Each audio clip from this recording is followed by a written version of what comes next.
welcome back from the break. I hope you got a lot of value out of the networking time and that the formats we created were helpful in creating useful and meaningful interactions. If you have any feedback, please put it in the Slack channel that you attended, such as Birds of Feather, Lean Coffee, Snack Club, or just put it in the general channel. One of my favorite quotes in the Phoenix Project is, "Feedback is love, and the opposite of love isn't hate, it's apathy." So the first speaker this afternoon is Erica Morrison. She is Executive Director of Software Development and Operations at CSG, the US's largest managed service provider for customer care, and is publicly traded. She has presented at DevOps Enterprise 4 times and is someone whose achievements and abilities I genuinely admire. I suspect that you have not heard a presentation quite like this before, and if you're like me, you will be blown away by this presentation.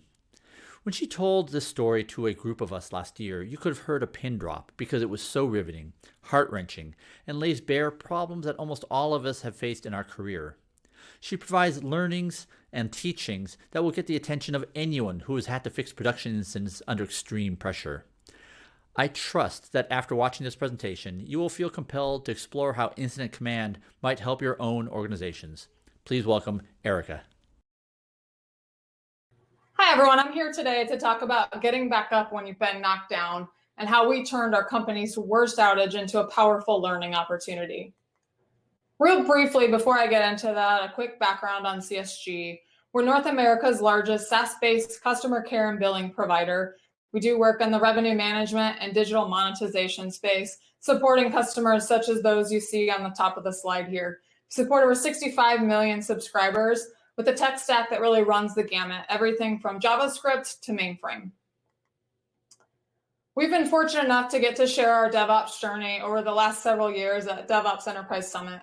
In 2015, Scott Prue and I talked about how we were reducing batch sizes and applying Agile and Lean. In 2016, we underwent a major organizational transformation where we brought a development organization and an ops organization together and put developers and operational engineers on the same teams. In 2017, we talked about spreading culture, investing in engineering, and shifting ops left.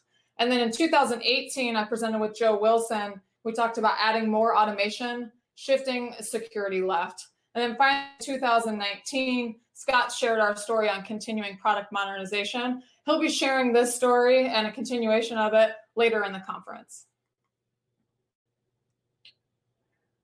So let's talk about the outage. I want to walk you through our outage story today. And this story started on February 4th, 2019, and what became our company's worst outage.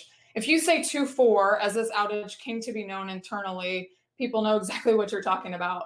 So we wanted to respond to this incident differently. We took a number of steps, and I will detail each of those with you today.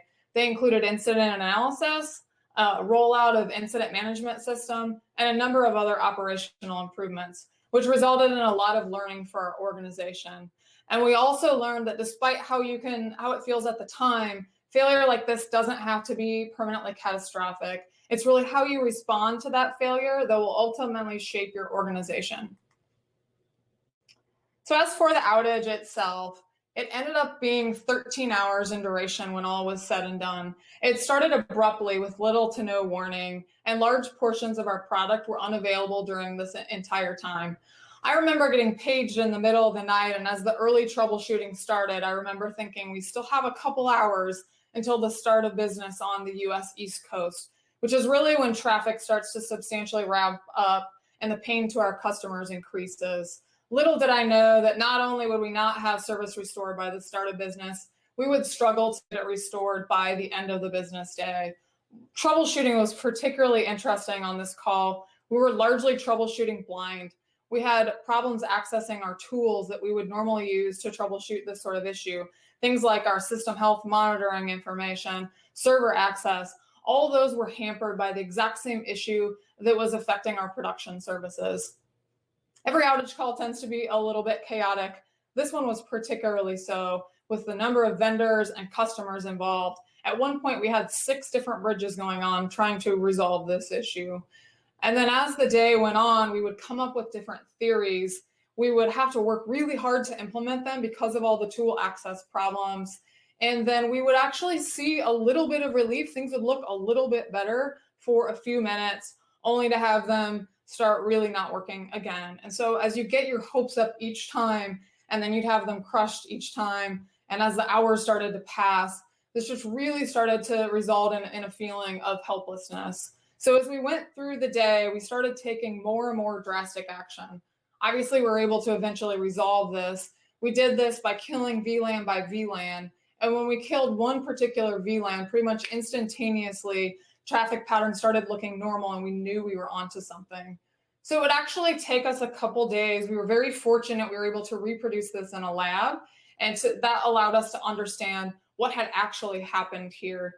And so this all started with some routine server maintenance on an OS that's a different OS than most of the servers that we run. So when that server rebooted, it put an LLDP packet out on the network. And then due to a bug, our network software picked this up and interpreted it as spanning tree. And so it broadcast this out to the network, and then it was picked up by our load balancer. And due to a misconfiguration in our load balancer, this got rebroadcast back to the network, basically creating a network loop, creating a network storm, and taking our network down. So we would learn later that this was a great example of complex system failure. So we had multiple failures in the system that had to happen. We had latent failures. In fact, these configurations have been in the system for months. And then the failures were changing throughout the day. And just to give you an idea of kind of some of the chaos and the challenges with the troubleshooting, we had actually looked at this particular maintenance and we had said, hey, this timing sure seems coincidental with when this outage started. But when we troubleshot it and looked into it, we said, you know what? No, it's a victim of what's going on in the network, and it's not